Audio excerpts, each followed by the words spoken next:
Hello students, N के Mittal law class में आपका स्वागत है।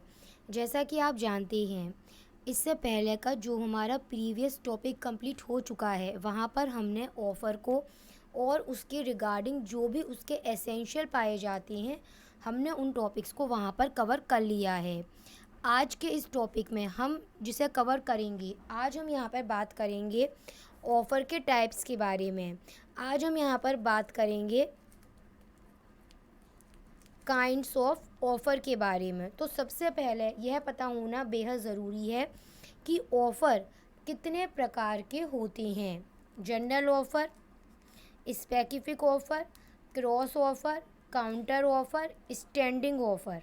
सबसे पहले हम बात करते हैं जनरल ऑफ़र की। तो जनरल ऑफ़र की अगर हम बात कर रहे हैं तो इसका मेन एसेंशियल होता है। अगर हम जनरल ऑफ़र की हम बात कर रहे हैं तो इसका मेन एसेंशियल होता है पब्लिक एट लार्ज, मतलब एक ऐसा ऑफ़र जो कि पब्लिक के लिए बनाया गया है, जिसे पब्लिक की तरफ से किसी एक व्यक्ति द्वारा ही एक्सेप्ट किया जाता है। अगर हम यहाँ पर जनरल ऑफ़र के रिगार्डिंग इसके लीडिंग केस की बात करें तो वहाँ इसका लीडिंग केस है Carlill versus Carbolic Smoke Ball company. मैं आपको समझा देती हूँ इस केस में क्या था। इस केस में यह था कि यहाँ पर एक कंपनी थी और उस कंपनी की तरफ से एक दवाई बनाई गई थी। उस कंपनी का यह कहना था कि इस दवाई को जो डायरेक्शन बताई गई हैं, उस डायरेक्शन में जो भी व्यक्ति उसको लेगा उसे वह बीमारी फिर से नहीं होगी।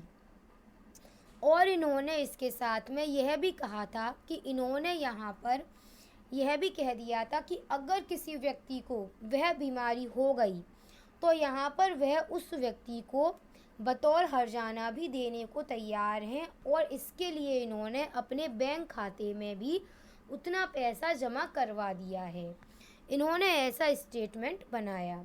अब यहाँ पर कॉलिक जो एक महिला थी, उन्होंने उस दवाई को इस्तेमाल किया। जो बीमारी थी वह थी इन्फ्लुएंज़ा बीमारी, उसके लिए यहाँ पर यह दवाई बनाई गई थी। अब उस महिला ने इस दवाई का प्रयोग करा, जो डायरेक्शन बताई गई थी उस डायरेक्शन को उसने फुलफ़िल किया, पर तब भी उसके बाद भी उसे वह बीमारी हो गई। यहाँ पर कंपनी ने यह कहा, जब उस महिला ने इस कंपनी पर मुकदमा दायर करा, अपना कंपनसेशन मांगा, तो कंपनी का कहना था यह तो एक जनरल ऑफ़र, यह तो एक इनवाइटेशन टू ऑफ़र है। कंपनी ने यह कहा, लेकिन यहाँ इस मामले में डिसाइड करा गया यह एक जनरल ऑफ़र था, और यहाँ पर इस ऑफ़र को जो वादी हैं, जो प्लेंटिव हैं, जो महिला हैं, उनके द्वारा इसको स्वीकार किया गया है, और जनरल ऑफ़र का यह अब तक का लीडिंग केस माना जाता है।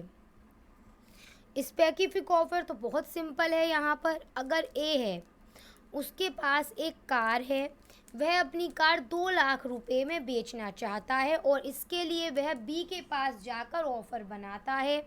यहाँ पर बी एक पार्टिकुलर पर्सन है, और स्पेसिफिक ऑफ़र एक ऐसा ऑफ़र है जो कि किसी एक पार्टिकुलर पर्सन के लिए बनाया जाता है। वहीं पर जनरल ऑफ़र एक ऐसा ऑफ़र है जो कि पब्लिक एट लार्ज के लिए बनाया जाता है। तो मीनिंग क्लियर है जनरल ऑफ़र और स्पेसिफिक ऑफ़र के रिगार्डिंग। क्रॉस ऑफ़र, इसको और समझ लीजिए। क्रॉस ऑफ़र का मेन एसेंशियल पहले रीड कर लीजिए। Exchange identical offer in ignorance at time of each other offer. बहुत सिंपल है। यहाँ पर ए है, उसके पास एक कार है, वह उस कार को 2 लाख रुपए में बी को बेचना चाहता है। ए के पास एक कार है, वह उस कार को बी को 2 लाख रुपए में बेचना चाहता है। अब यहाँ पर जब ए ने यह ऑफ़र बी को बनाया कि वह अपनी कार उसे 2 लाख रुपए में बेचना चाहता है, उसी टाइम पर बी ने भी यह ऑफ़र ए के लिए बनाया कि क्या ए अपनी कार उसको बेचना चाहता है। यहाँ पर बी ने भी एक ऑफ़र बनाया कि वह उसकी ए की कार को ख़रीदना चाहता है, क्या ए अपनी कार उसे बेचने को तैयार है। यहाँ पर यह जो दोनों ऑफर बनाए गए हैं एक दूसरे की इग्नोरेंस में बनाए गए हैं। Exchange identical offer in ignorance at time of each other offer. इसलिए यहाँ पर हम कह सकते हैं कि यह जो ऑफर है यह क्रॉस ऑफर के रूप में जाना जाएगा। अब हम बात करते हैं काउंटर ऑफर की। काउंटर ऑफर को आप modification, conditional acceptance, rejection of original offer भी कह सकते हैं। कैसे, ये मैं डिफाइन करती हूँ। अगर यहाँ पर ए है और उसके पास एक डीवीडी प्लेयर है, डीवीडी प्लेयर की कीमत 2500 रुपये है। यहाँ पर ए ने यह ऑफ़र बी को बनाया कि वह अपना डीवीडी प्लेयर बी को 2500 रुपये में बेचना चाहता है। अब अगर यहाँ पर बी यह कहता है कि वह उसे 2000 रुपये में ही खरीदेगा। अब अगर यहाँ पर बी यह कहता है कि वह केवल 2000 रुपये ही पे करेगा, तो भाई ओरिजिनल ऑफ़र जो था वो 2500 रुपये का था।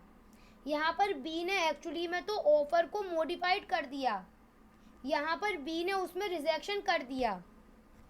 बहुत सिंपल था, तो यह काउंटर ऑफ़र में बदल जाएगा। स्टैंडिंग ऑफ़र कह लीजिए, ओपनिंग ऑफ़र कह लीजिए, ऐसा ऑफ़र जो कि एक टाइम पीरियड के लिए ही ओपन होता है, हम यहाँ पर उसे स्टैंडिंग ऑफ़र या फिर ओपनिंग ऑफ़र के रूप में जान सकते हैं। तो चलिए फिर इसी के साथ हमने यहाँ पर आज की क्लास में काइंड्स ऑफ ऑफ़र कंप्लीट कर लिए, और इसी के साथ हमने अपने, अगर मैं लेक्चर्स की बात करूँ तो अभी तक हमने यहाँ पर meaning of contract, kinds of contract,